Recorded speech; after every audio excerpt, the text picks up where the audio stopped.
Todo mundo está dizendo que é filho de Lampião. Aos 93 anos, o fazendeiro Senhor da Beleza lembra dos cangaceiros passarem por Serra Talhada, cidade natal de Lampião, cantando e dançando uma dança nova. Eu cavo a pisada, a pisada. E o senhor viu o Lampião dançar, é? Eu vi. O senhor aprendeu de olhar eles, então? Pô, quando eu pego no chachado, meu Deus, eu não sei não. Chachado é dança boa dos cabras de Lampião. Chachado, meu bem chachado. Chachado, meu bem chachado. É primo do baião. A bota do cangaceiro não chega pra você não. A bota do cangaceiro não chega pra você não. Eles chamam o mito do bom bandido, não é?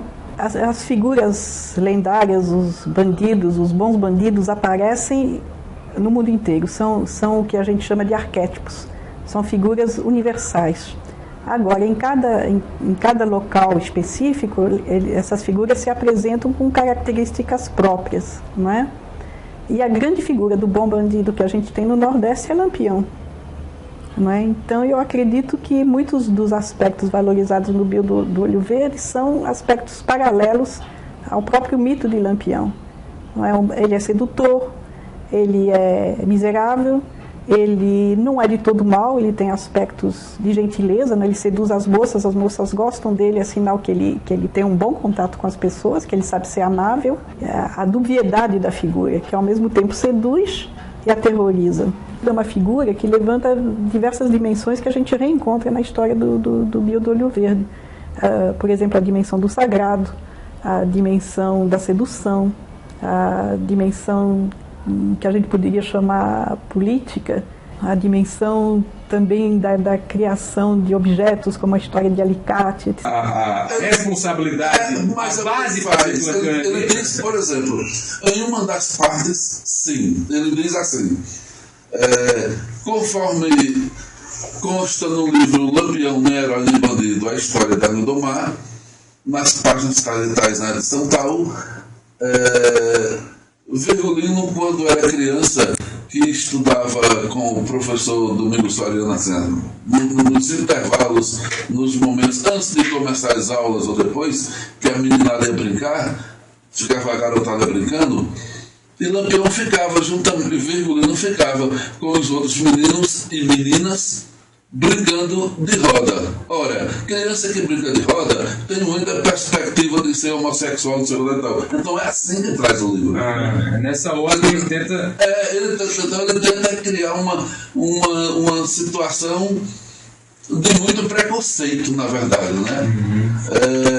Aí ele conta aquelas histórias de Luiz Pedro com Maria Bonita, que Lampião levou um tiro. A parte que eu acho mais pesada, as partes mais pesadas que eu acho. Primeiro é de que Lampião brigou com Zé Saturnino numa questão de ciúme, porque ele e Zé Saturnino tinham um caso amoroso. Aí Zé Saturnino arranjou uma noiva, um namoro, um noivo com a moça dos Nogueira, e que isso gerou muito ciúme Virgulino. Daí a questão de que chocalho é tudo invenção, que cerca derrubada é tudo invenção, e que posteriormente Lampião, o pessoal diz, Lampião, é bom tu arranjar uma mulher, porque tá todo mundo sabendo aí que tu anda com o Luiz Saturnino. Já com o Luiz Pedro, né? Tu anda assim muito chegadão aí a Luiz Pedro, tá todo mundo sabendo. Tá muito falado, tá na boca do povo, né? Já estão divulgando na rádio Pajeú.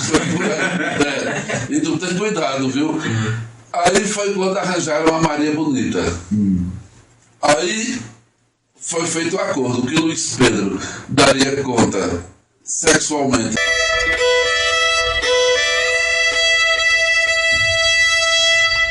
Nós temos no flanco direito, na parte mais baixa, a unidade comandada pelo soldado Bertoldo.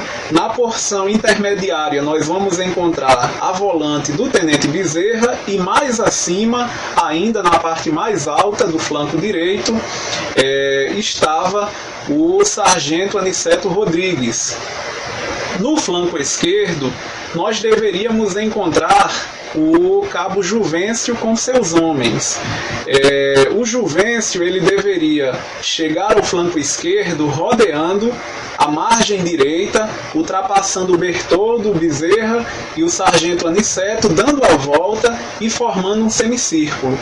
E no centro da Grota do Angico, nós encontraríamos a volante do aspirante Ferreira de Melo, que tinha a missão de varrer o caminho das águas de baixo para cima no curso do riacho.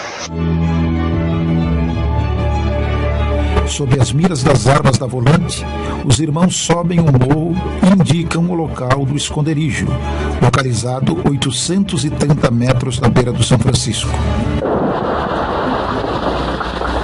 Armada com 4 submetralhadoras, fuzis, pistolas, revólveres, punhais e facões, a força policial abre fogo contra os cangaceiros, que apesar de não possuir informações privilegiadas, trocadas entre os chefes, Lampião, Colisco, Cesareno, Luiz Pedro, eles não conversavam com todo mundo os planos do bando. Então, essa também carece, embora mais palatável, parece ainda carente de uma prova mais substancial. É difícil você imaginar um grupo de cangaceiros com aquelas vestimentas se deslocar através da Caatinga em uma região desconhecida, sem coiteiros, sem protetores e, portanto, sem apoio, até chegar ao estado de Minas Gerais, considerando que a Bahia e Minas são estados enormes. Há até quem diga que determinado coronel mineiro estava envolvido nessa trama para receber Lampião. Me parece mais uma suposição. Não é, do ponto de vista histórico, algo que possa se materializar através de prova. Para sua irmã e seu irmão, gostaria que você falasse um pouco sobre isso também. Bem, quando Virgulino Ferreira da Silva, vulgo Lampião, assassinou meu irmão de 16 anos, Ildefonso de Souza Ferraz, quando eles souberam da notícia, tiveram um trauma muito grande. Ambos adoeceram, inclusive meu pai, quando recebeu a notícia, teve um infarto, quase que morria daquele infarto fulminante que ele teve com a notícia trágica da morte do seu filho Ildefonso, de 16 anos de idade. E minha mãe também ficou acamada cerca de 20 ou 30 dias. Ficou doente, acamada. Por isso ela, em virtude desse trauma, teve a sua morte abreviada, faleceu e me deixou, criança de 7 anos de idade, órfão de mãe.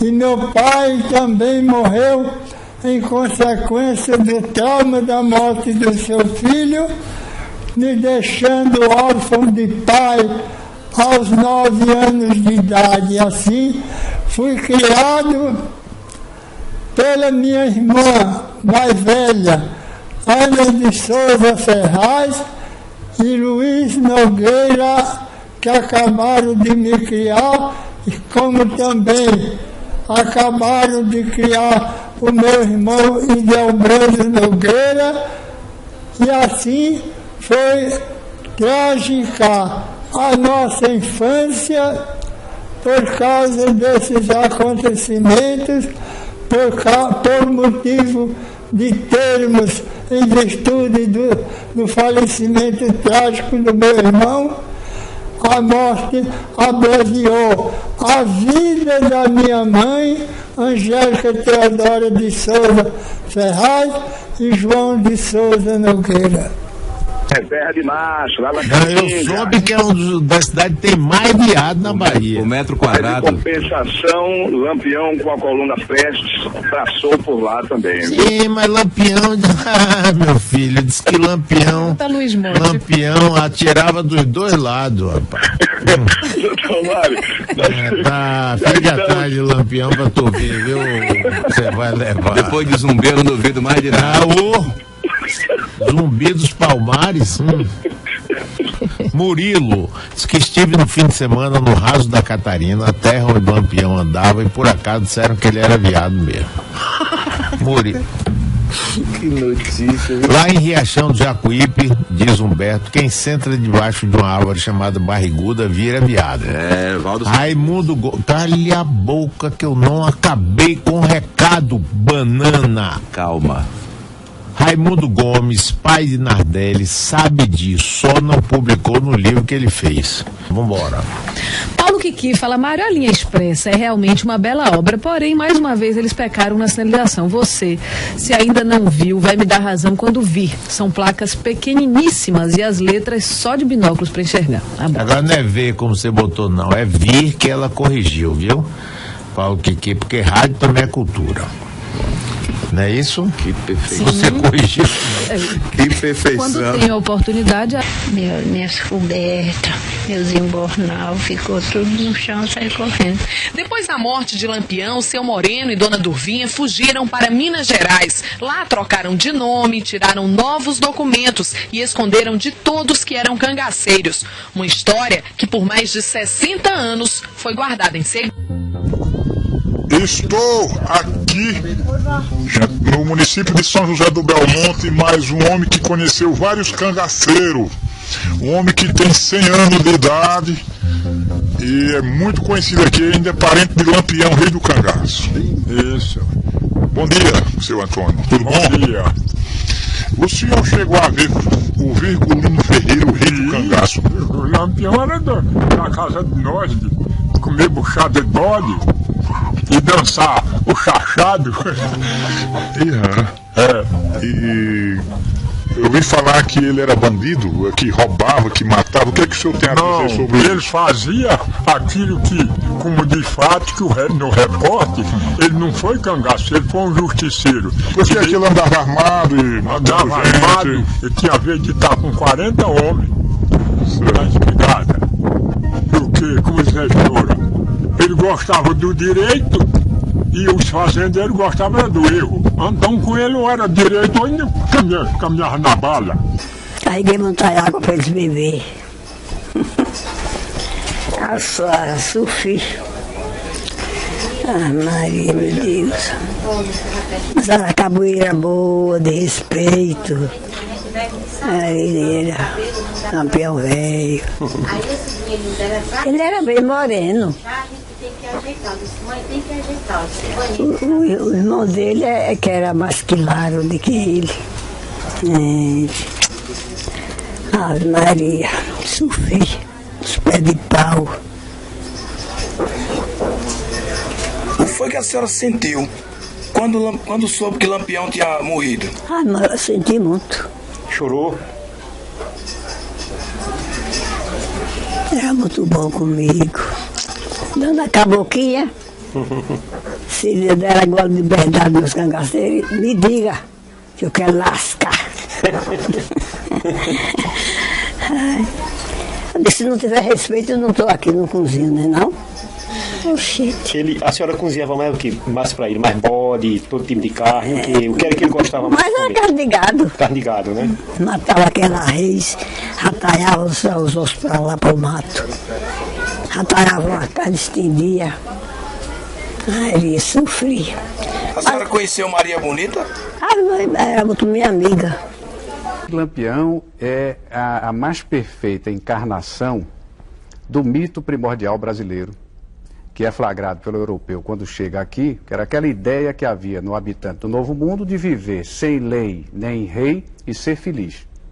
Sem lei? Sem nem lei, rei? nem... Ele vinha dominado por uma dupla ordem de fatores, que era o papado e a coroa.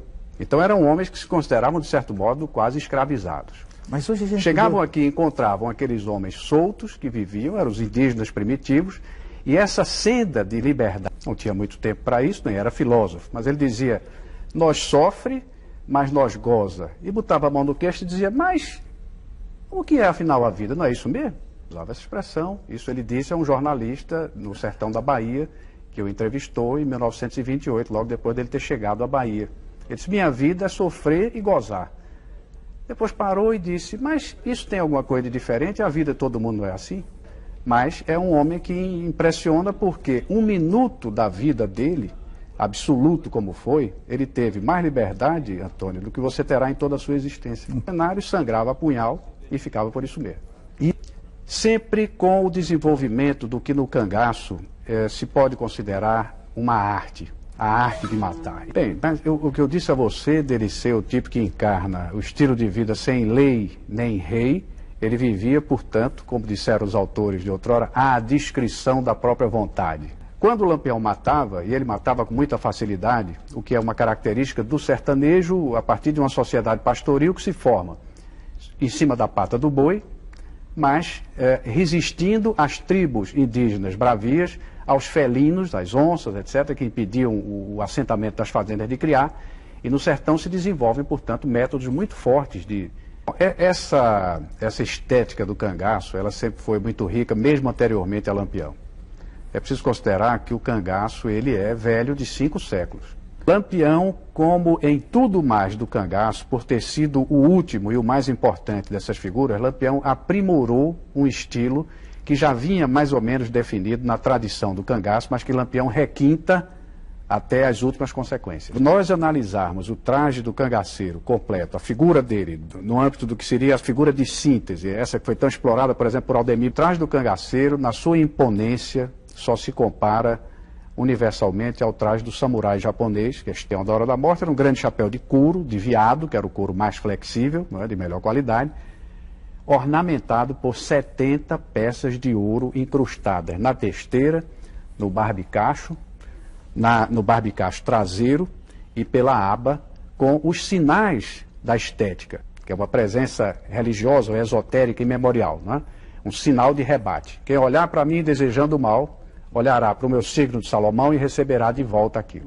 Mas que no sertão ela é imortal até hoje.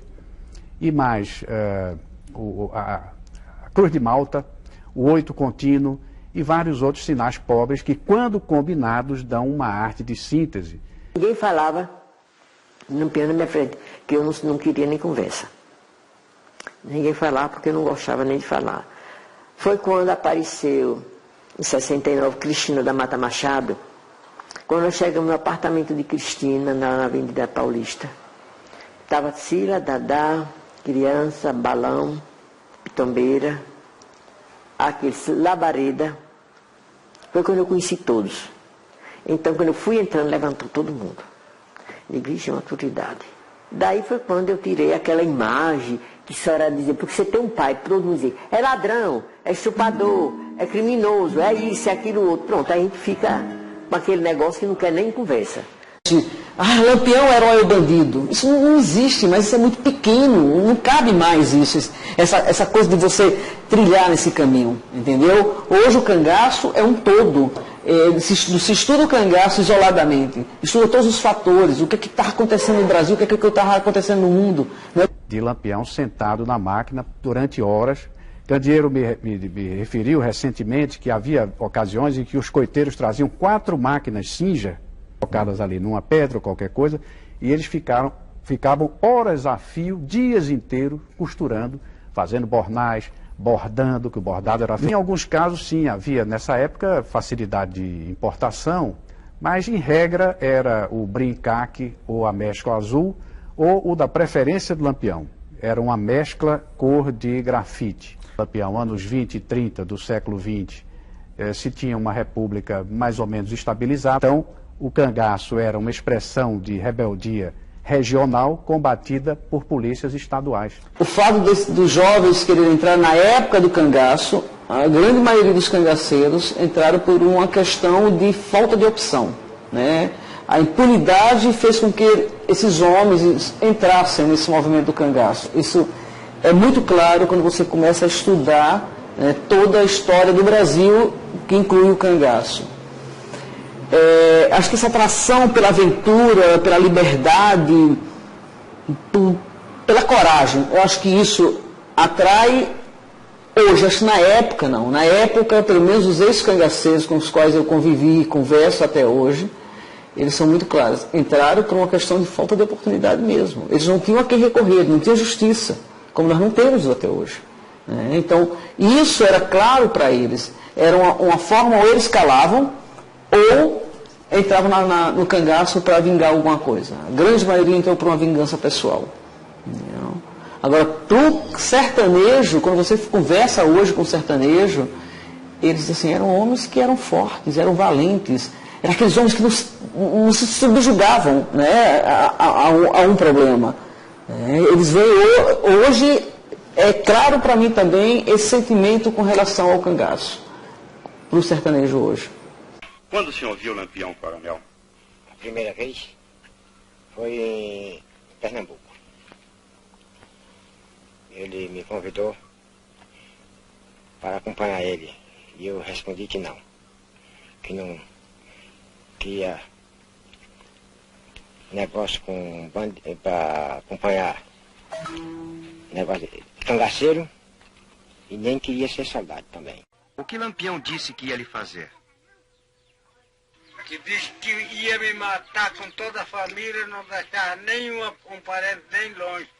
A Maria Bonita disse não mata não, que ele era meu vizinho de lá, quando era caçador, matava 2, 3 tatu, me dava um, matava 2, 3 pebas, me dava um, diz isso não conversa.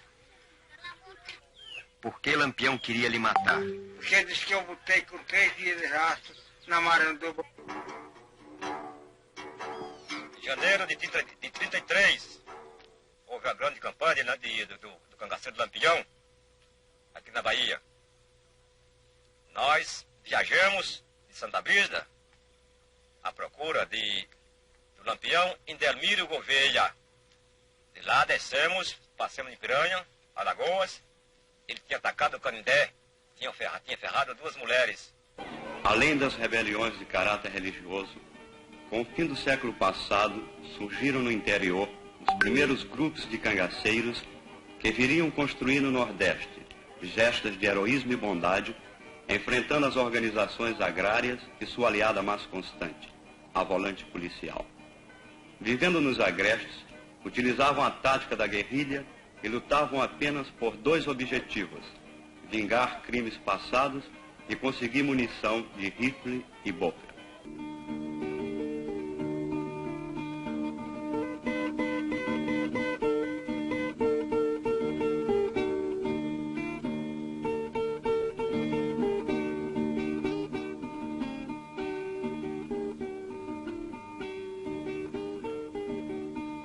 Quando se formava um cangaceiro, a sociedade usava contra eles o pior dos remédios, a polícia. Todo combate que eu dava com o Lampião, eu apanhava as fatos das balas, ia conferir com as nossas, era nova, muito mais nova. Daquele ano, em Salvador, nós não tínhamos recebido lá no quartel. A mulher de Lampião quase morre de uma dor, porque não fez um vestido com a fumaça do vapor. Para ela, o próprio Lampião escreveu: também tive meus amores, cultivei minha paixão, amei uma flor mimosa, filha lá do meu sertão, sonhei de gozar a vida bem junto à prenda querida a quem dei meu coração. Mas o cerco apertava-se em torno de Lampião, e tropas volantes, comandadas pelo capitão João Bezerra e pelo aspirante Ferreira de Melo, do 2º Batalhão de Polícia de Alagoas, buscavam exterminar os cangaceiros. Foi quando o sargento Aniceto Rodrigues dos Santos prendeu um coiteiro. Lampião descansava na Grota dos Angicos, à beira do riacho do Ouro Fino, e escrevia versos.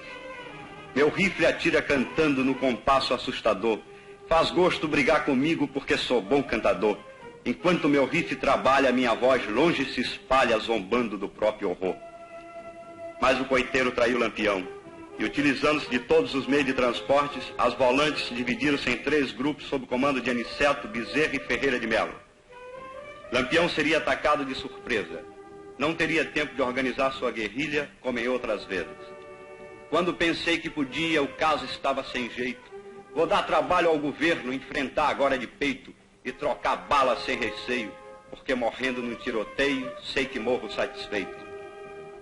Eu estou vindo aqui de Sergipe. e sofri um pequeno acidente lá. Eu fui visitar o lugar onde morreu o Lampião, porque eu tenho grande admiração. Vejam bem, eu sei os defeitos de Lampião demais. Ele era cruel, sanguinário, era um bandido, mas ele não era uma alma pura, mas não era uma alma pequena e vulgar, não, era uma alma grande. Ele era um personagem trágico. Antônio Conselheiro, um santo, parecia ser um guerreiro Lampião. Eu nunca pensei que eu fosse tão importante, uma suma disso tudo.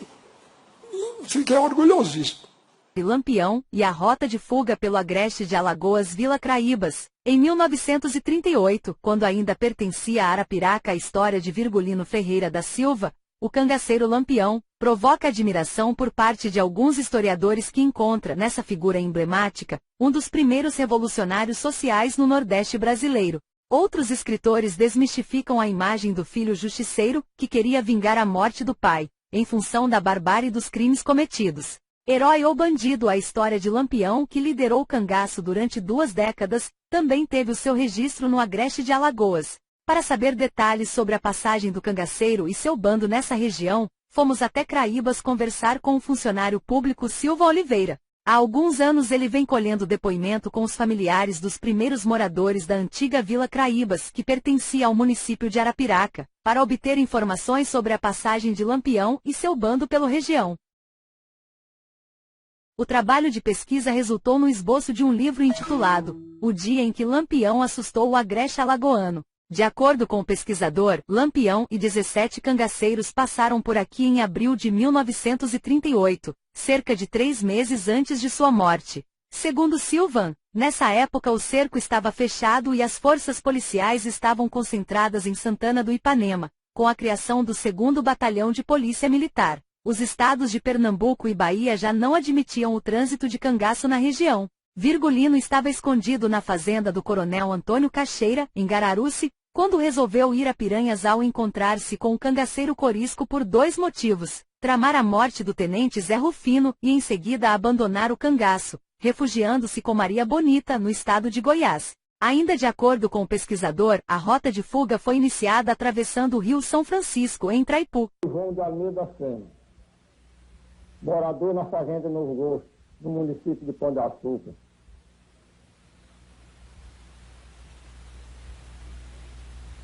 Conhecido por Joca Bernardo.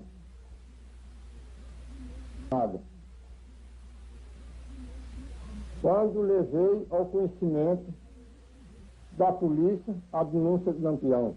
Joca, você vai me dizer como você descobriu que os bandidos se encontram na região de Angico? Surgiu o boato que Lampião ia passar na nossa ribeira. E eu, que era moleque fã de Lampião, quando vi um retrato de Lampião num pedaço de jornal, uma coisa, ô mãe, vixe que homem bonito, ama esse homem, mãe. Dizem que ele toca sanfona. Será que toca fole? Então, eu tinha mania com o Lampião, né? E naquele dia correu o boato que o Lampião ia passar em Demanda Juazeiro. Será que vai passar? Vem Lampião, já está no granito, ele vai passar aqui. Aí o povo da Ribeira, todo mundo se escondeu dentro dos matos. E a minha família no meio e eu protestando, né? Ficamos distante de casa assim, nos matos, uns 2 quilômetros, debaixo de uma quixabeira, cantada por Humberto Teixeira. Ai, quixabeira do meu assaré. Então, dormimos ali. Meu pai levou os foles, levamos rede, levamos tudo, feijão para cozinhar, essa coisa toda. Alice dormiu e no dia seguinte de manhã, todo mundo na aula, aquela disposição, lombo velho doendo, minha mãe olhou assim pro tempo e disse: será que o povo já voltou? Ora, mãe, se voltou, eu estava revoltado, né? Dormi ali sob protesto. Todo mundo nessa altura, todo mundo já voltou. Só nós já estamos escondidos aqui, nesses matos. Tu tem coragem de ir lá, Luiz, para ver se o povo já voltou? Eu digo, se tem.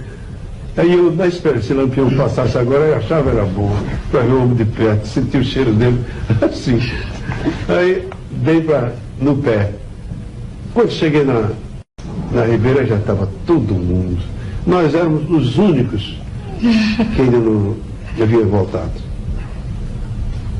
Aí eu voltei para o rancho, triste, desolado, estudando um plano para me vingar. Aí veio aquele estalo de agora. Aí apressei o passo. Antes de chegar no rancho, corra, gente, que o Lampião vem aí! Lampião vem aí, corra! Ih, Maria, quando eu olhei para debaixo da quixabeira assim, já tinha botado terra no fogo. Meu pai já estava com o sanfona velha debaixo do braço, sabia para correr para onde, né? Já tinha desarmado as redes, tudo. Aí eu, ô, gente mole, todo mundo já está em casa, nós somos os únicos, nós estamos aqui socados nesses matos. E ele, mamãe, é mesmo, meu filho? Já voltaram, já, mãe, todo mundo. Imaginaram. Seu Mané Dedé, todo mundo, seu Irineu, seu Raimundo Preto, todo pai Jacó, todo mundo voltou. Estou tudo em casa. E ela já perto de mim assim, e me abufelou. Ela era forte, né? Pegou nos dois braços assim. Quando ela me pegou, meus irmãos, todos sabiam da intenção que ela queria me ferrar, né? Mas elas, minhas irmãs, meus irmãos, bateram em mim primeiro. Então minha mãe bateu, meus irmãos bateram, meu pai me bateu, eu levei um pau da mulher. Foi abufelado. Abufelado. Então, apanhei por causa do Lampião, nunca vi Lampião, culpei a sua cabeça e digo, agora eu sou Lampião da sanfona. Serra Talhada tem 65 mil habitantes, mais de 30 mil na sede. Todos mais ou menos acostumados a uma rotina de violência que começou com a briga secular entre os clãs Pereira e Carvalho em luta pelo poder. Luiz Lorena, um Pereira legítimo, que já foi prefeito da cidade durante 10 anos, é ainda uma espécie de eminência parda de Serra Talhada. Ex-fazendeiro e funcionário aposentado, hoje proprietário de uma rede de farmácias, Lorena é um registro vivo do passado e do presente da cidade. A história nos indica que a família Pereira governou o município de Serra Talhada de 1851 até 1907. De 1907 a 1930, governou o município a família Carvalho. Em 1907, portanto, há uma ruptura. O assassinato de um velho chefe dos Pereiras provoca vingança imediata. Os crimes se sucedem. Em 1911, o novo governo estadual apoia a facção dos Carvalhos.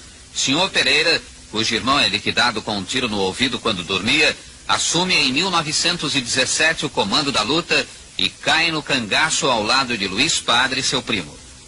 Em 1922, Senhor Pereira, atacado de reumatismo, abandona a luta e se retira para Goiás, depois para Minas Gerais, onde vive até hoje. Ao se retirar da luta, Senhor Pereira deixou uma herança, Virgulino Ferreira da Silva. Durante 2 anos, Lampião integrara o bando de Senhor. Agora era o chefe incontestável.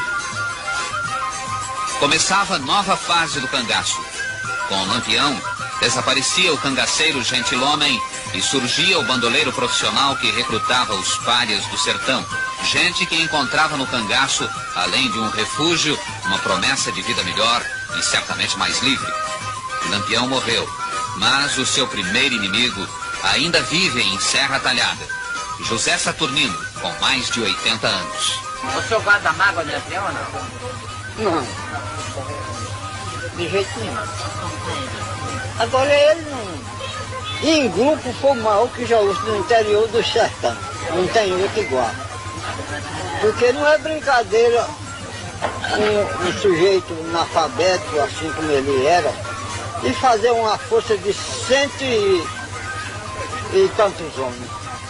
José Saturnino mora na mesma fazenda onde se deram as primeiras escaramuças com Lampião. Tinha muito cangaceiro naquela época? Vixe, quase todo mundo era. Eu não.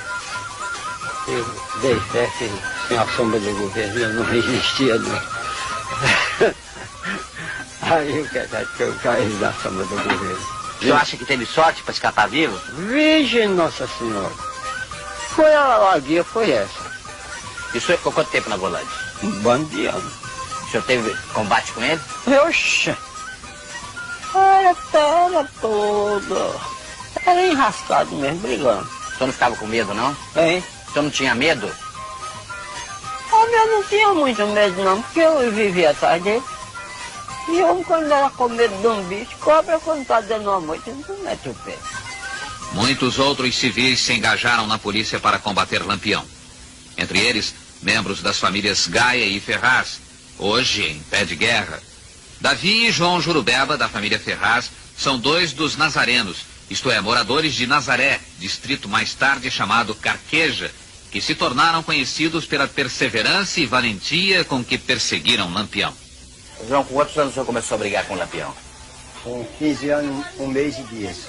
O senhor aguentava a bagagem? Não. Eu conduzia uma parte e o meu irmão Davi Jurubeba conduzia a outra, porque eu não podia conduzir a toda no começo. Teve gente da sua família que morreu na briga com o Lampião?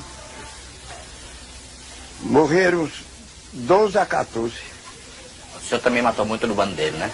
Não. O grupo, a O família? grupo, a força. A força, né? A força matou. Eu mesmo. Mas matou foi ele. É verdade? Não, a força matou. Agora eu comandava, não sei se matei alguém, não é? Agora aqui... Um dos homens mais valentes do bando de Lampião. Tem 81 anos e é aposentado como trabalhador rural. Mora aqui nesta casa na rua principal de Guanumbi. E segundo os moradores, até hoje é um homem corajoso e respeitado. O velho cangaceiro vive com a mulher e os 4 filhos. No braço, a cicatriz dos tiros que levou durante a fuga. Depois de ver o seu líder morto na emboscada, se entregou à polícia e passou 6 anos na cadeia. É dono de um botequim e devoto do padre Cícero. Lúcido, ainda guarda na memória as lembranças do cangaço e se emociona quando fala do chefe do bando. O Lampião é um velho bom. Tem saudade dele? Eu tenho, ele. Era muito meu amigo.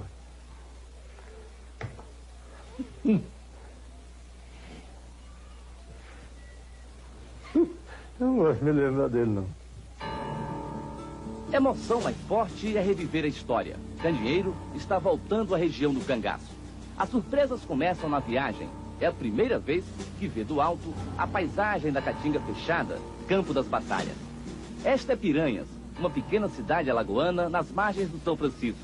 Na velha estação de trem, funciona um museu onde estão guardadas algumas relíquias. O cantil de Lampião e fotografias do bando. O cangaço apavorou o Nordeste. Um grupo de bandidos, liderado por Virgulino Ferreira da Silva, matou mais de 500 pessoas entre as décadas de 20 e 30. Candeeiro sabia que seus companheiros tinham sido decapitados, mas as imagens ele vê pela primeira vez. As cabeças foram exibidas como troféus na Praça de Piranhas. Essa aqui é Lampião, Sou Maria Bonita, quinta-feira, e a pesca era Nedina.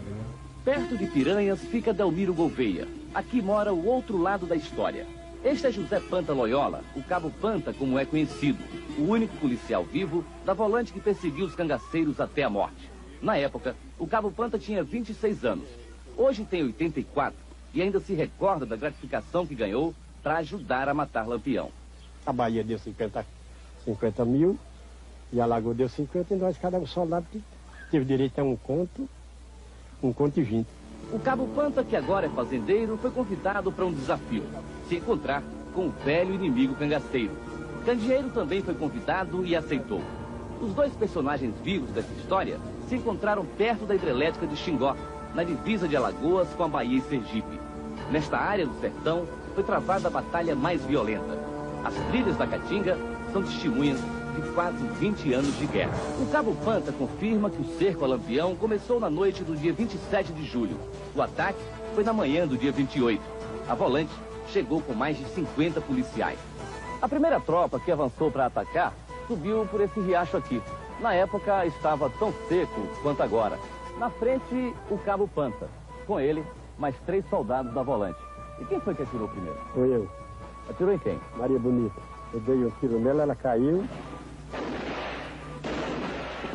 Aí eu avancei, quando cheguei em cima, estava Lampião no chão.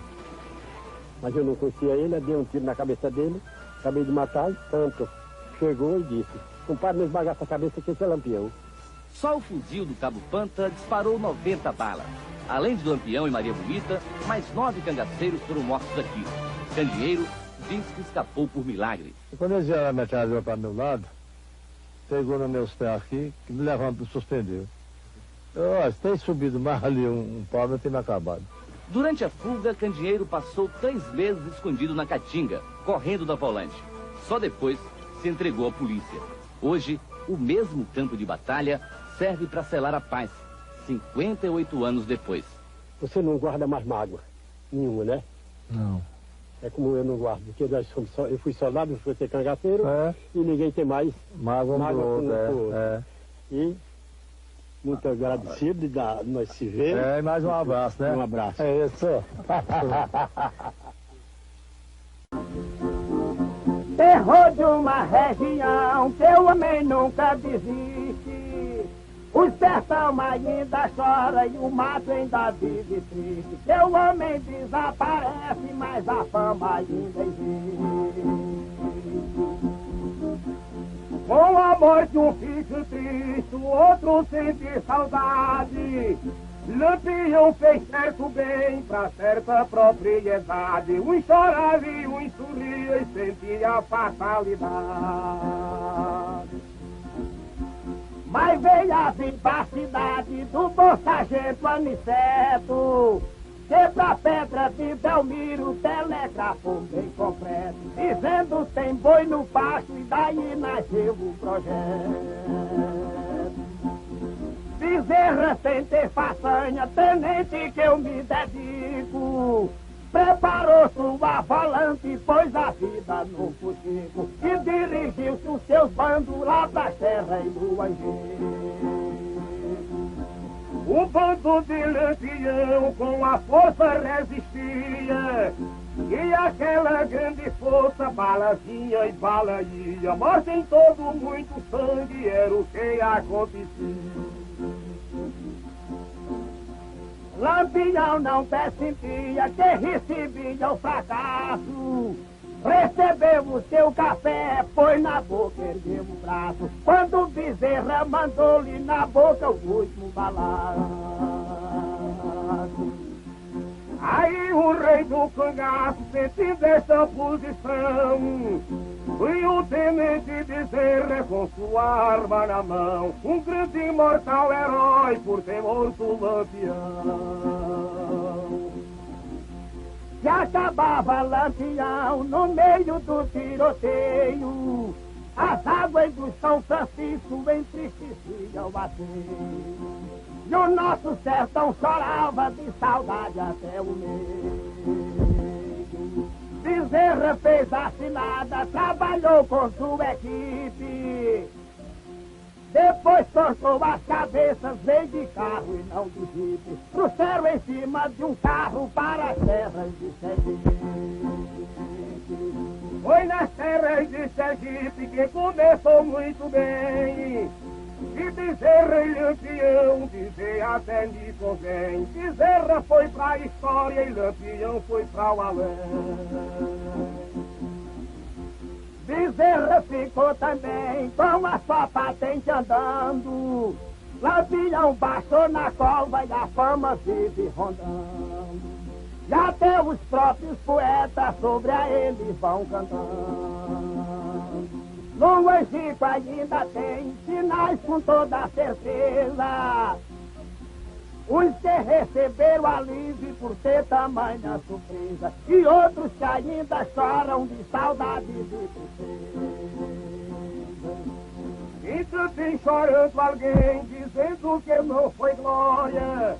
Um que ficou para a fama, outro ficou na memória. Um partindo para o alto e outro ficou na história.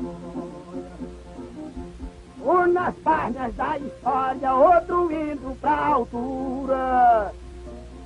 Bezerra cresceu no nome, teve a patente segura. Lampião perdeu o nome, deu o corpo a sepultura.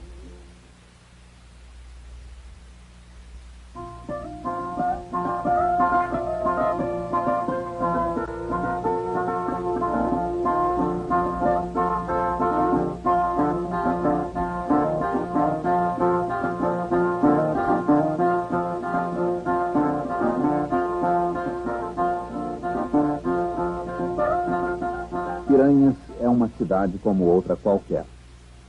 Encravada na montanha e escorrendo em direção ao São Francisco, Vive do pequeno comércio e de lembranças das histórias que Delmiro Gouveia deixou pelo sertão das Alagoas. Mas hoje, 27 de julho de 1938, Piranhas vai entrar para a história. São 8 horas da manhã. A cidade amanhece em clima de festa. É dia de feira. As pessoas estão tranquilas fazendo seus negócios. Mas o comerciante Chiquinho Rodrigues nota algo que chama sua atenção.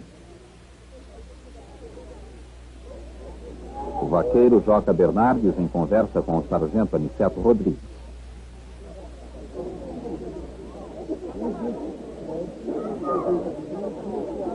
Ele nem suspeita que este será o primeiro ato de uma trama que vai acabar matando Virgulino Ferreira, o legendário Lampião.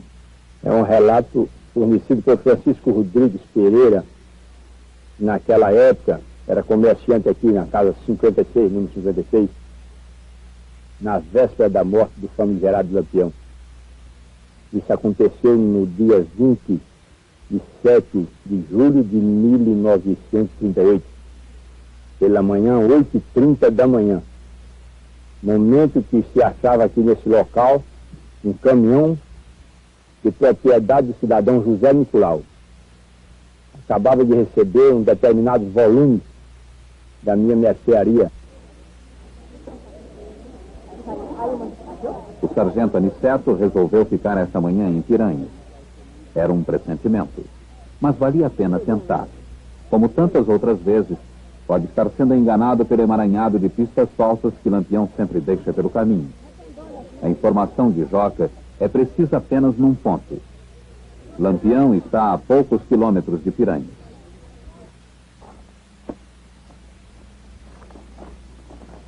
O sargento Aniceto é um homem incansável e decidido.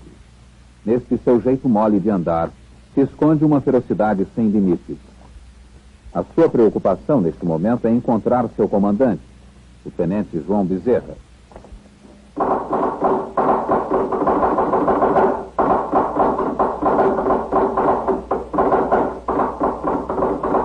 A partir deste telegrama, começa o cerco em torno de Lampião. Eu sou Valdemar Damasceno Santos, o telegrafista que transmitiu um telegrama do sargento Aniceto para o tenente João Bezerra em Pedra de Delmiro, comunicando de que Lampião estava no pasto.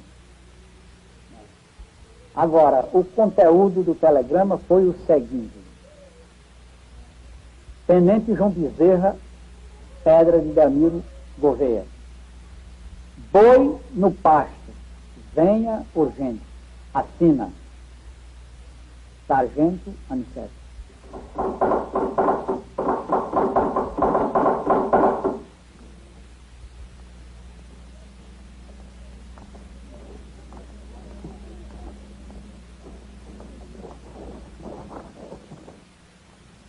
Uma informação falsa de movimentação de cangaceiros atraíra a volante de João Bezerra para a região de Mata Grande. Após muitos dias de busca, Bezerra resolve acampar em Pedra de Delmiro. E é aqui que o telegrama de Aniceto vai encontrá-lo. Tenente Bezerra, telegrama para o senhor.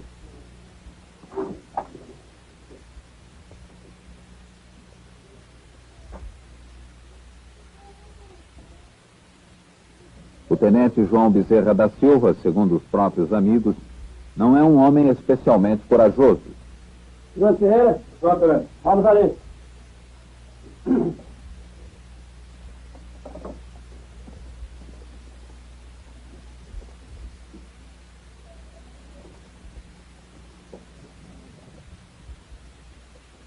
Ele não tem uma dívida de sangue, nem age por vingança. Dos chefes de volante, é o que menos combateu o bando de Lampião. E tem com o cangaceiro uma relação de estranha coincidência. Nasceu a 4 de junho de 1898, mesmo dia, mês e ano em que nasceu Lampião. É uma volante agora mesmo para viajar. Perfeitamente. Urgente. Perfeitamente.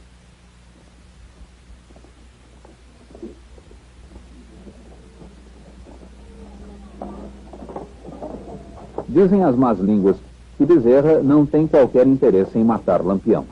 Ao contrário, o que ele quer é que Lampião viva para continuar ganhando com um possível comércio de armas. Mas o destino dos dois vai ser outro. Mesmo contra a vontade, Bezerra se engaja na trama e vai conduzi-lo até o fim. Pronto. Agora tem um telegrama. Pois não.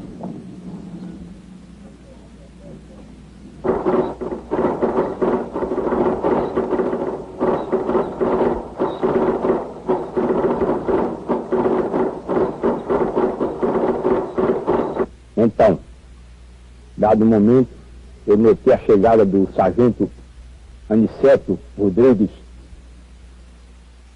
com pequena quantidade de soldados, que solicitou de mim ali naquela calçada, no passeio do meu estabelecimento, eu mandar retirar os volumes a fim de que ele fizesse uma diligência um pouco rápida.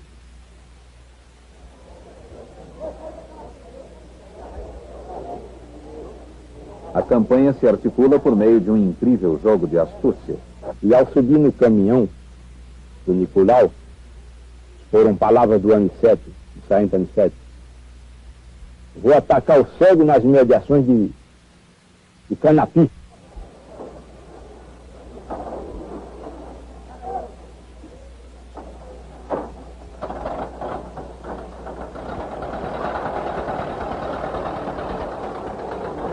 Como se vê neste combate, o engodo, o despiste, a mentira são armas tão decisivas quanto as balas de metralhadora.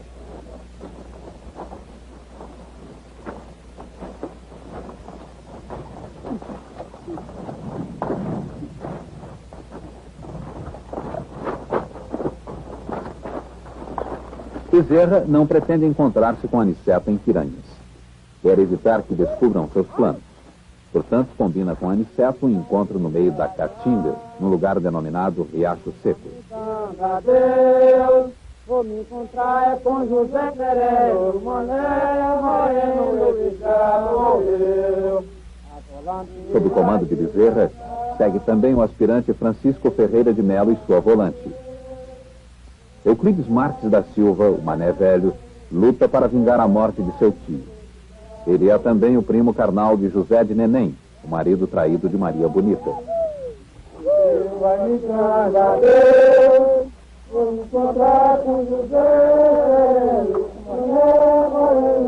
já morreu. Outras figuras vão se destacar.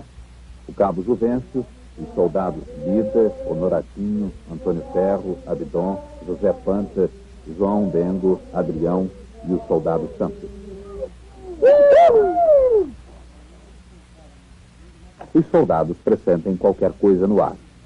Mas, como sempre, só saberão dos fatos depois que sucederem. A campanha é mantida no mais rigoroso segredo.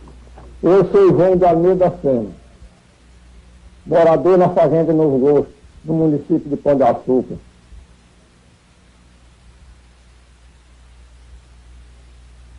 Conhecido por Joca Bernardo. Quando levei ao conhecimento da polícia a denúncia de Lampião. Joca, você vai me dizer como você descobriu que os bandidos se encontram na região de Angipe, estado de Sergipe, conforme informações aqui do sargento Aniceto? Eu soube que ele estava por aqui, por essa região, porque pancada me disse que ele tinha atravessado. Ele, predicando, dizendo que sabia que ele estava em Sergipe, na Lagoa, eu joguei em riba dele. Denunciei que ele sabia onde ele estava. Então não ia mostrar o lugar, porque eu não sabia o lugar. Agora tinha consciência de que ele sabia onde era o lugar. Como você descobriu que veio a notícia do O vaqueiro Joca confirma a denúncia e acrescenta um elemento novo aos fatos. Pedro de Cândido, né? Pedro de Cândido sabe todo o movimento. Quer dizer que o Pedro de Cândido é quem sabe, sabe? Todo o movimento ele sabe.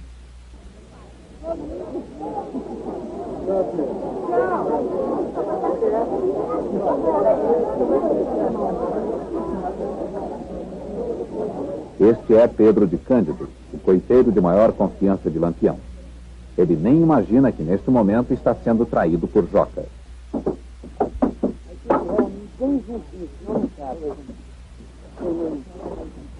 Bezerra parte com o destino certo. Encontrar Pedro de Cândido. Bezerra conhece Cândido, são até amigos. Mas agora não há alternativa. Diante dos fatos, Bezerra vai ser obrigado a apertar Cândido até transformá-lo num traidor.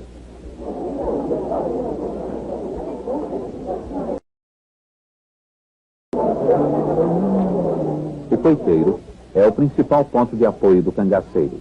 O coiteiro dá informação, pousada, abastece o bando de alimentos, armas, munições e é responsável pela segurança do cangaceiro. É sabido que Lampião, por intermédio de grandes coiteiros, está sempre provido de material bélico, inclusive fuzis privativos das Forças Armadas.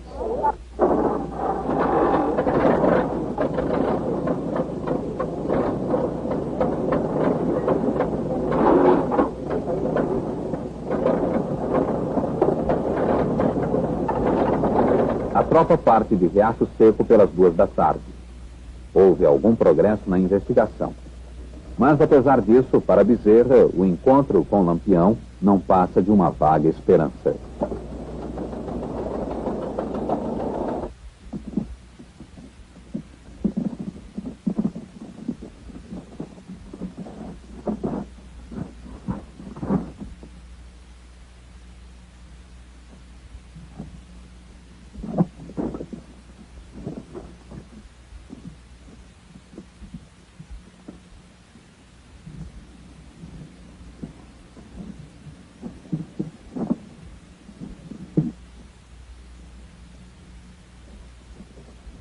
Este é o coito de Lampião, um leito de riacho seco que atravessa a fazenda Angico no sertão de Sergipe.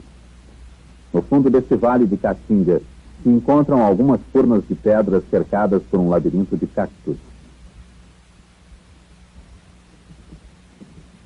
À primeira vista parece ser um esconderijo ideal. Mas os fatos vão provar que Lampião, dessa vez, escolheu como abrigo uma cova que vai se tornar o seu túmulo. Nós vim comendo.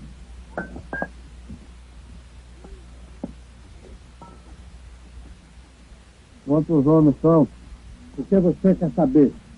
Não interessa. Nós vim comendo, pode não dar. Não interessa de saber.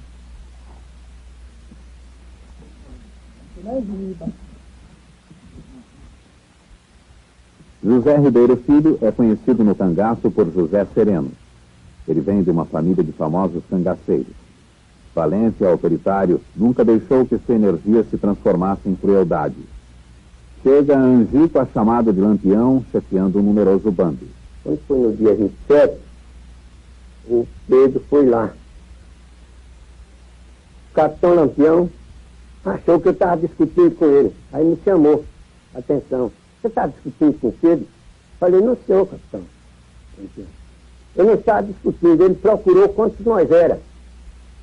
E eu falei para ele que não interessava. O senhor acha que interessa ele saber quantos nós somos?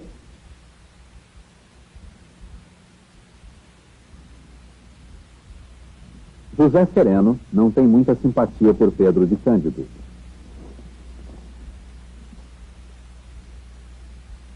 Talvez por isso desconfie que a bebida que o coiteiro traz esteja envenenada. Sereno é o único cangaceiro vivo que afirma a existência de veneno na bebida. Ele levou a mercadoria onde ia, a parte da mercadoria envenenada, né? Então, os 3 de pinga ele não envenenou por causa que se ele envenenasse, quem primeiro morria era ele. Porque eu fazia, ia ele beber, né? Ficava puro em cima do cero. Eu falei para ele, olha, capitão Lampião, o senhor é cego de um olho, mas do outro o senhor enxerga bem. Olha aí. Ele falou, ih, rapaz, parece que tem um furo em cima. Falei, parece não, está tudo envenenado a bebida. No entanto, apesar de possível, isso não pode ser comprovado. É cego de um olho, mas com o outro o senhor enxerga até demais. Uma pergunta fica no ar. Se Lampião descobriu a traição, por que então não desconfiou que atrás do veneno viriam os soldados? Eu achei que ele não saiu naquele dia porque ele já vinha seguro, né?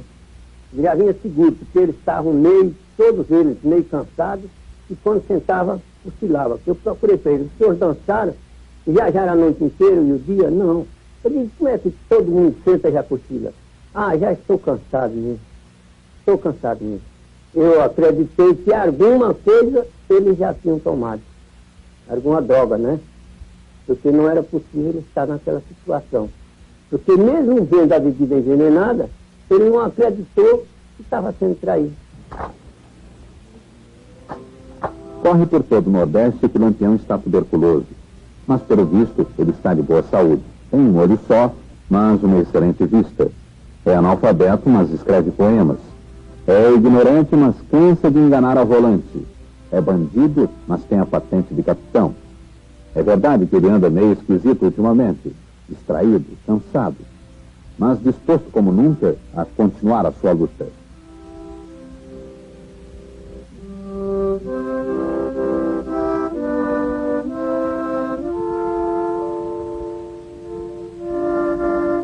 Guilherme, conhecido como Balão, nunca teve companheira no bando. Sua mãe lhe dissera: o dia que tu te amigar, vai ficar de corpo aberto. Está vivo. Passamos o dia, foi o dia de quarta para amanhecer quinta, jogando baralho. Quando foi mais ou menos, o pedicante chegou, era mais ou menos 5 horas da tarde, ficando tomando conhaque, cachaça, ginebra, em pé 11h30 da noite.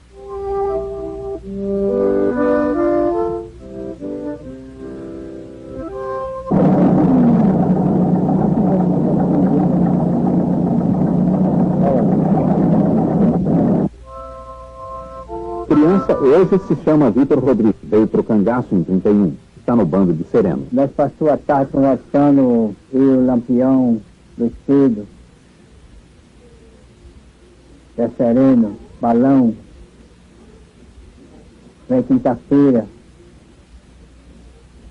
Passamos a tarde toda prosseando. Em Angico tem mais de 40 cangaceiros. Entre eles, Peitica, Cajazeira, Vila Nova, Amoroso, Mané Juriti, Mané Pernambuco, Novo Tempo, Candeeiro, Marinheirinho.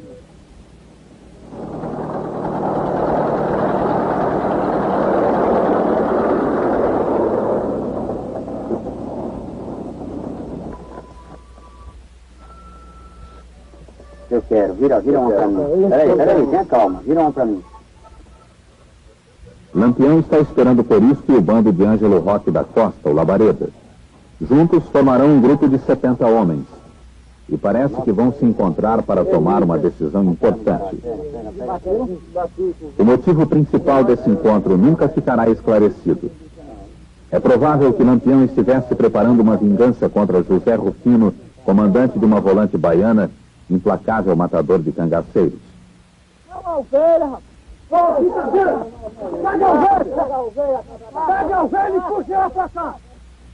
chamar Corisco, Lampião mandara um bilhete que dizia: Capitão Corisco, precisamos dar uma lição no Zé Rufino, que está querendo passar de pato a ganso. Não, agora não. Espera aí. Nós vamos matar mais tarde. Vamos conversar com o capitão primeiro. Ô, capitão! Capitão!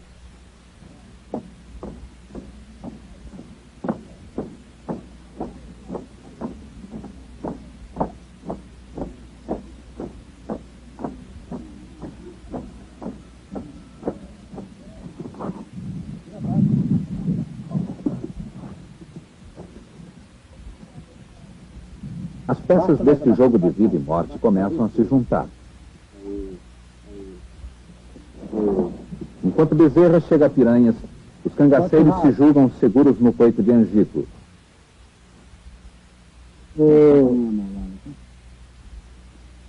Pelas informações que receberam pela manhã, a volante deveria estar a muitos quilômetros de distância. Mas não está.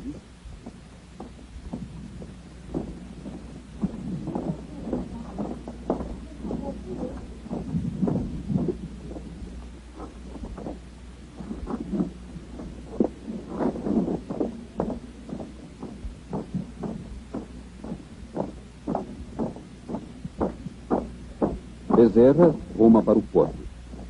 E eu também... Pelé, leva lá para a companhia. Traga essa faca na fila. É brasileira? Pega essa carne e leva lá para o pessoal. Perfeitamente, traz lá.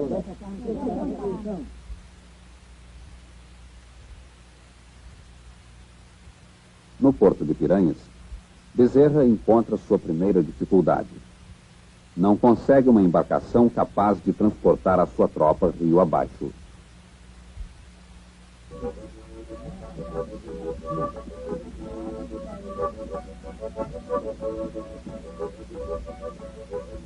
Há 4 mulheres no bando: Medina, Dulce, Maria Bonita e Sila. Cantada em prosa e verso, Maria Bonita se tornou uma personagem quase simbólica. Ela deu um toque romântico à vida brutal do cangaço. Os amores de Maria com Virgulino Ferreira, diz um verso, não pode haver escritor que com base verdadeira possa fazer um poema, pois eles deixaram o tema nas folhas da quixadeira.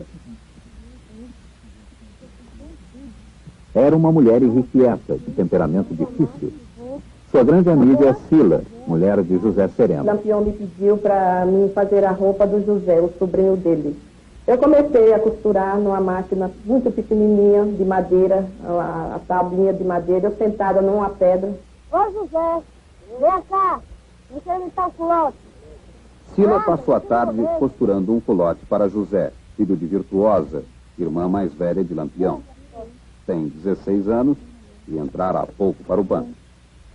E Mané Félix, um coiteiro de confiança, foi encarregado de comprar agulha, linha e um chapéu de couro. O Lampião me pediu para mim comprar, e eu fui a Piranha. Comprei somente as agulhas. E não pude comprar as outras coisas, os soldados me olhando. Então, voltei e contei a história a ele, que não pôde comprar. Entreguei as agulhas e o dinheiro. Ele tirou meu cinturão e me disse: amanhã, muito cedo, vem cá que eu vou viajar e quero me ver. Cedinho.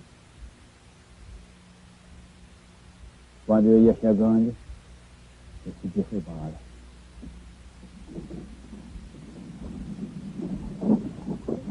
Na falta de um barco grande, a volante une 2 pequenos. E Pedro Bengo é que faz esse trabalho. O sargento Aniceto foi quem pediu para atracar a canoa, para ajeitar a canoa bem segura. Eu disse: eu não tenho corda. Ele disse: mande ver. E eu mandei ver as cordas na casa do finado Eduardo. Foi.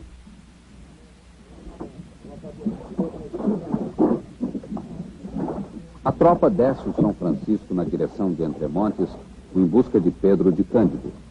São 9 quilômetros de rio, 3 horas de viagem. Por isso que eu andei dizendo, coito de uma só entrada é cova de defunto. Dessa vez eu estou de acordo com ele. Apesar dos conselhos dos outros chefes, Lampião resolve permanecer em Angico mais um dia. Será o seu fim.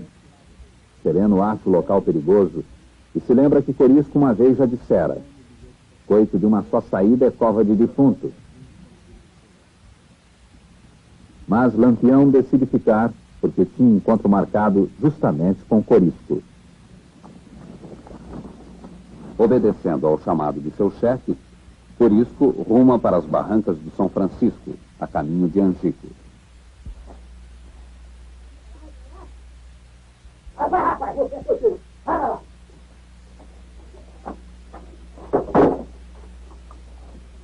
Quando estava da fé? Bezerra está próximo do seu alvo. Agora tudo vai depender da resistência de Cândido. Descarado! Tu fica só aí minha mãe sem vergonha, não? Ó, gente! Ora! Maria briga com Lampião. Ela voltou há pouco de Propriá, onde esteve disfarçada, consultando o médico. Estava doente, cansada, talvez resolvida a abandonar o cangaço. Vai! Corta as unhas desse cara!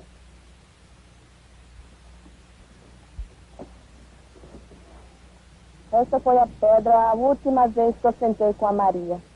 Ela estava muito chateada, estava triste, fumando. e nós conversando, ela dizendo que se a Força Alagoana botasse nela, ela acreditava que eles não matavam. E eu falei para ela que não acreditava na Força Alagoana. E a Força Alagoana era muito falsa, acreditava na Força Sergipana. Mas como ela estava muito chateada, ela estava conversando comigo, disse, isso não é vida, essa vida já estou muito cansada. Aí eu vi uma luz, uma lâmpada acendida em cima daquele morro. E eu virei para ela e falei, Maria, olha, está acendendo uma lâmpada, acende e apaga. Aí ela virou para mim e disse que era um vagalume. Atenção aos comandantes de volante, Aratório. O vaqueiro Joca estava certo. Pedro de Cândido também fora feito para a traição. As horas de Lampião estão contadas. Mané Velho por 5 homens, perfeitamente. No resto, por 5 homens. Quanto a ordem... Bezerra traça os planos definitivos para a ação, distribui os homens e os comandos. Participam do combate 49 homens.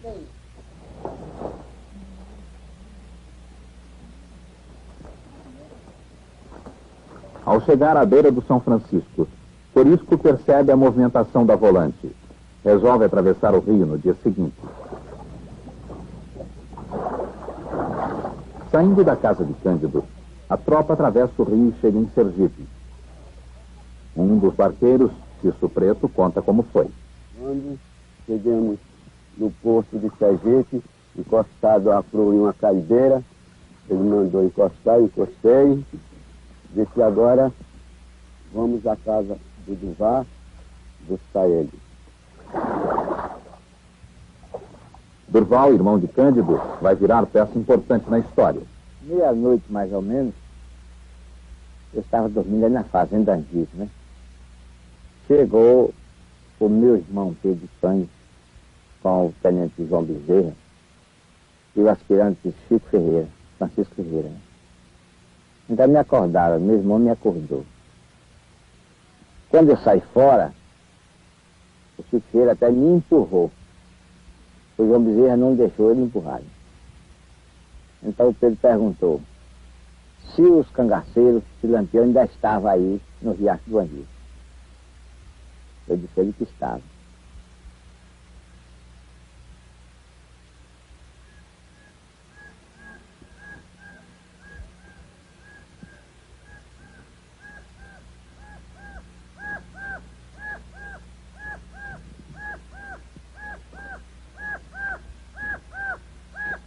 Aí quando foi de manhã, José desceu, foi dar benção para Lampião e rezar o ofício Nossa Senhora, como sempre nós rezávamos. E José me chamou. Eu disse que não descia. Eu ia ficar mais um pouco deitada.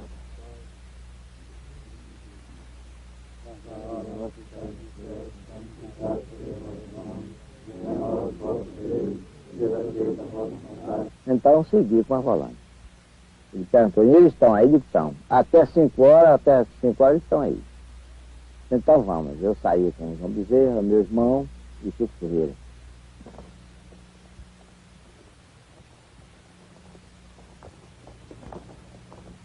Guiada por Pedro de Cândido e seu irmão Durval, a volante se aproxima do Coito, vencendo a serra a uma distância de 3 quilômetros do São Francisco.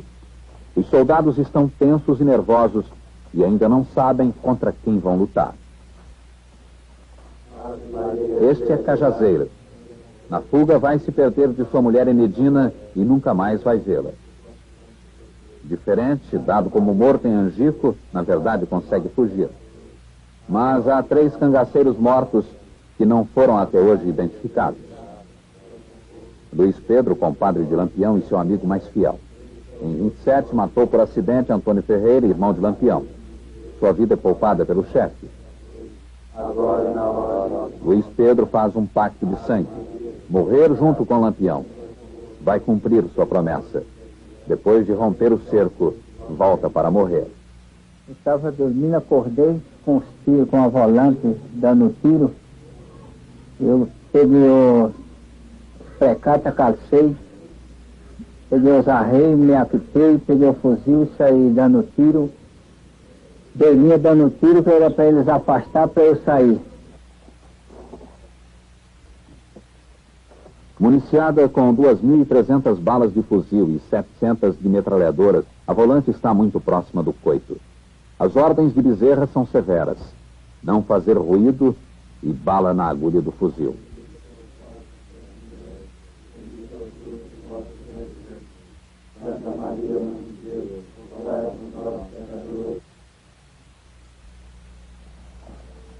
A volante é dividida em 3 grupos principais. Um que toma a cabeceira do rio, outro que avança pelo lado oposto e Bezerra pelo centro. O soldado João Bengo se lembra bem disso. 5 horas da manhã, nós descendo aqui na serra, né? Nós descendo um pouco, quando nós chegamos aqui perto, nós ouvimos a conversa aqui do sangaceiro, nós chegamos ali e se espalhamos. 2 volantes, Chico Ferreira e João Bezerra. Este último é Adrião, o único soldado a morrer em combate.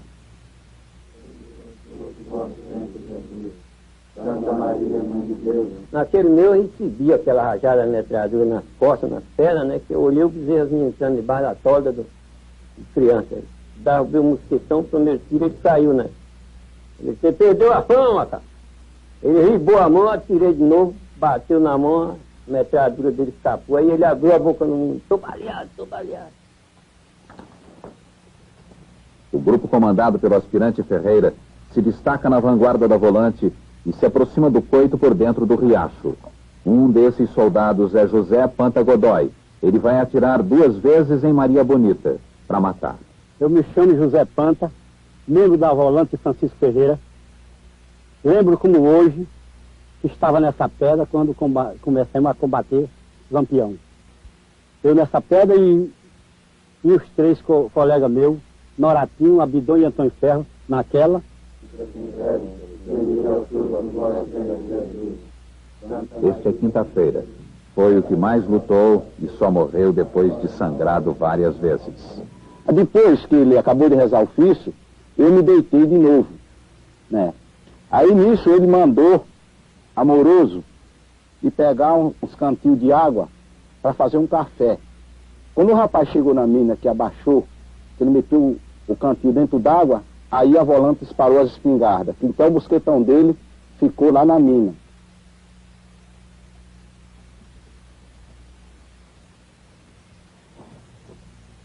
Elétrico chamava-se Manuel de Miguel. Da sua morte não há testemunhas. Mangueira, que não foi identificado, talvez tenha também morrido aqui.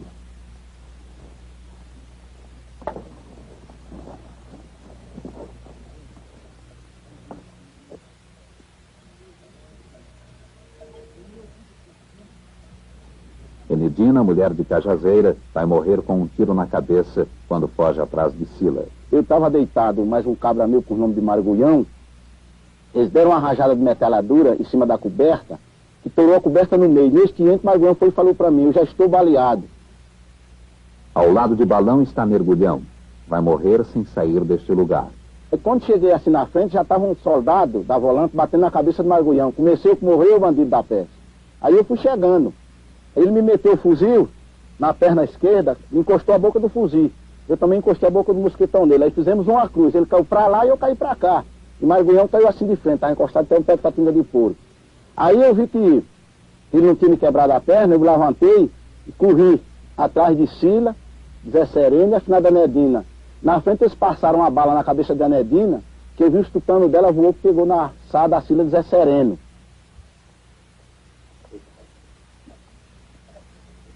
Vila Nova passa o café. Maria está acordando nesta hora. Lampião manda alguém buscar água no fundo do riacho. É Amoroso que obedece à ordem do chefe. Maria Bonita vinha buscar água com uma bacia de queijo rei na mão. Eu atirei nela, ela caiu. Depois, ela levantou-se e Antônio Ferro, com o padrão Ferro, compadre, segura a bandida que ela vai se embora. Aí eu dei outro tiro nela, ela caiu.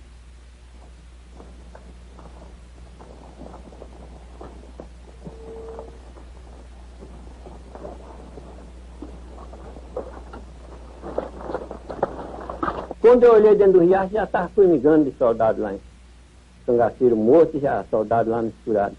Eu aqui me abaixei de trás das pedras, cacei o chapéu da baeta que eu estava, fui na cabeça, embarbelei, quando saí em cima dele. Eles viram em cima de mim, eu gritei, dei com a mão assim, gritei, companheiro, companheiro, companheiro. E ele caras assim, companheiro, até quando eu achei a fuga, peguei fui. Corre por todo o Nordeste que ele tem uma força fabulosa de feitiçaria. Voa.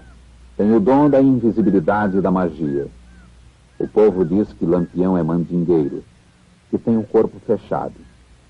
No entanto, daqui a poucos minutos, quando começar o tiroteio, ele vai ficar metido nesta toca, impotente, frágil, ferido de morte, acuado como um bicho. Antes de nós chegar aqui, descer se aproximar o riacho, nós ouvimos um tiro assim dentro do riacho.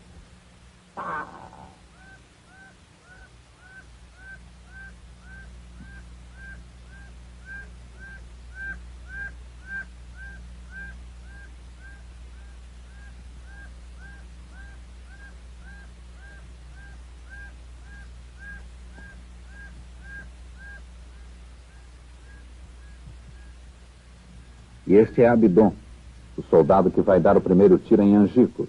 Eu vi o cangaceiro descendo do riacho, do arco bem do riacho, e eu levei o fuzil do cangaceiro e tuxei ele, veio descendo pro riacho. Eu, longe, é um pouco longe. E se ele defendeu, eu atiro. Se não defendeu, eu não atiro. Aí ele caiu no riacho e nós estávamos ajoelhados, mas os meus companheiros. Aí nós levantemos, ele caiu no riacho, nós levantemos um pouco, levantemos. Né? Quando nós levantemos, caminhamos mais uns 4 passos, o cangaceiro estava apanhando água no cantinho. Quando ele levantou e levou o cantinho aqui, nós estávamos cantinho, aí eu atirei nele, aí encerrou o tiroteio.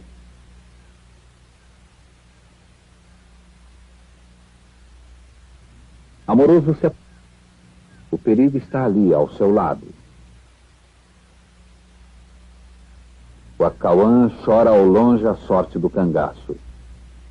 E no gatilho de Abidon, um destino de morte está selado.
28 de julho, 5h15 da manhã.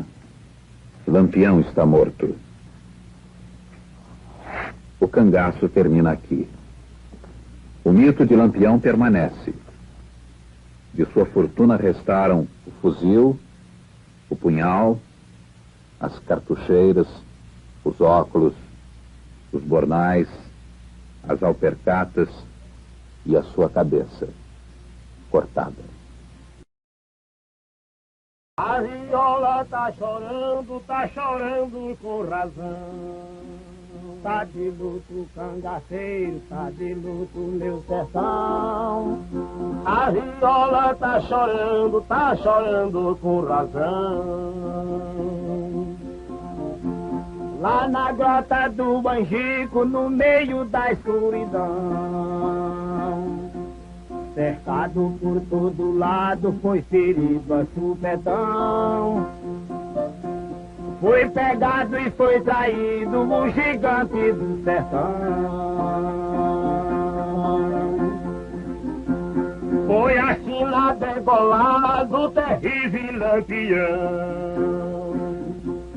Era valente e marvado da cabeça ao coração. E na hora da peleja era que nem um dragão.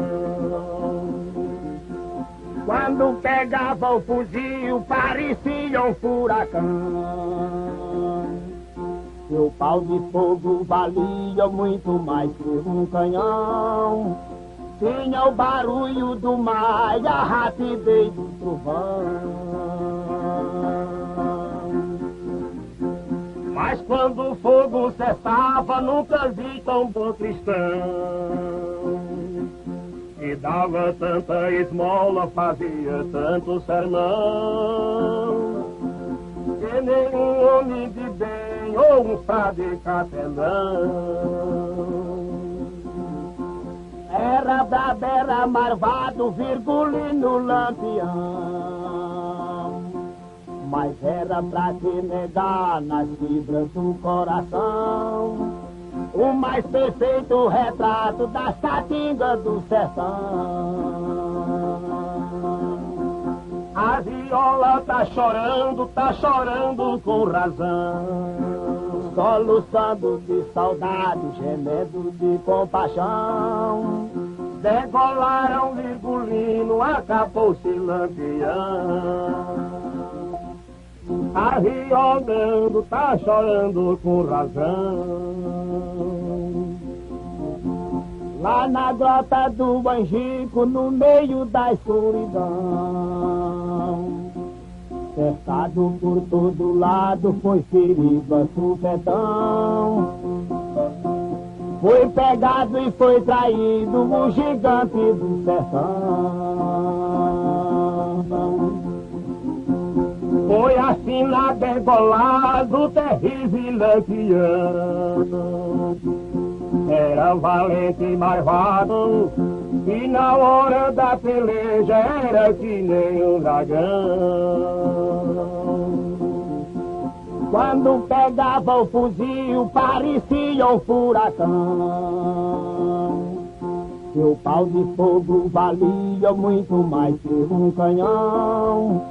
Tinha o barulho do mar e a rapidez do trovão. Mas quando o fogo cessava, nunca vi tão bom cristão. E dava tanta esmola, fazia tanto sermão, que nenhum homem de bem ou um frade capelão. Era brabo, era marvado, virgulino Lampião, mas era pra cá na lembrança do coração o mais perfeito retrato da caatinga do sertão.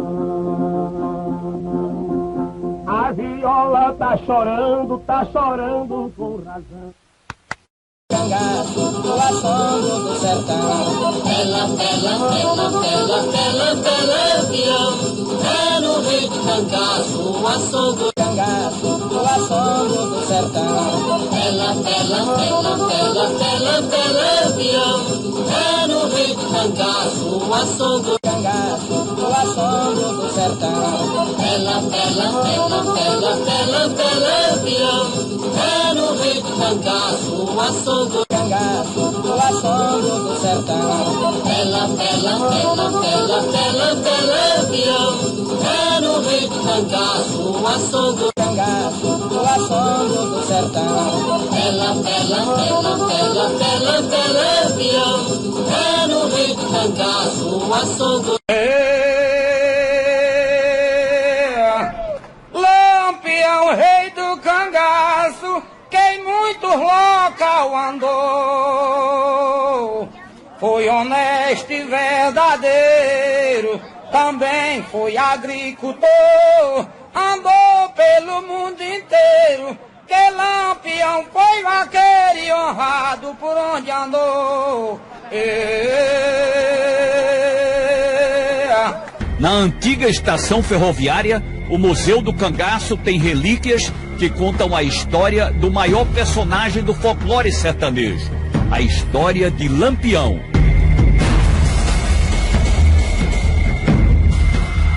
O mito que para uns se tornou herói e para outros bandido.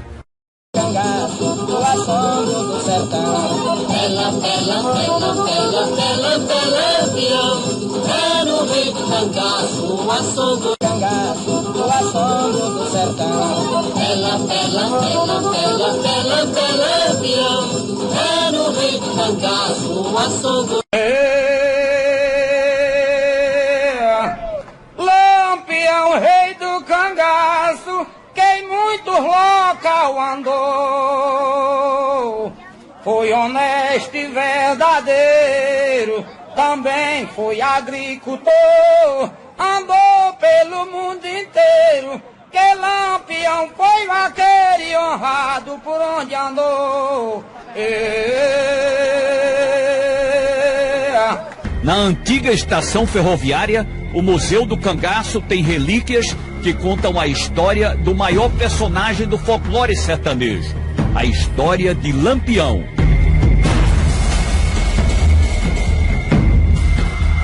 O mito que para uns se tornou herói e para outros bandido.